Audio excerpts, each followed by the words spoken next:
এইমাত্র বিশেষ খবর, প্রতি 3 মাসে সরকারি কর্মীদের ভ্রমণ বাধ্যতামূলক করল। বিহারের পর্যটনের প্রচারে বড়সড় পদক্ষেপ নিল সম্রাট চৌধুরীর প্রশাসন। এখন থেকে সরকারি আধিকারিক কর্মীদের 3 মাস অন্তর সপরিবারে রাজ্যের বিভিন্ন পর্যটন কেন্দ্রে ঘুরতে যেতে হবে।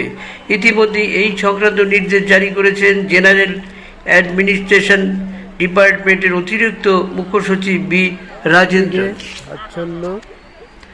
নির্দেশ অনুযায়ী প্রতি 3 মাসে কমপক্ষে 3টি পর্যটন কেন্দ্রে যেতে হবে। সেখানে 2 দিন আর 2 রাত থাকতে হবে। শুক্রবার ও শনিবার করে সরকারি আধিকারিক ও কর্মীরা এই ছুটি পাবেন।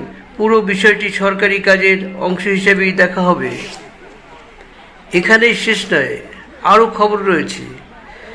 ছুটি থেকে ফেরার পর এই ঘুরে আসার জন্য যে ছুটি দেওয়া হয়েছিল, সেই ছুটি থেকে ঘুরে আসার পর জেলা শাসককে একটি রিপোর্ট জমা দিতে হবে। যেখানে ঘুরে এসেছিল সেখানকার বিস্তারিত খুঁটিনাটি দিতে হবে এবং তার ছবিও দিতে হবে।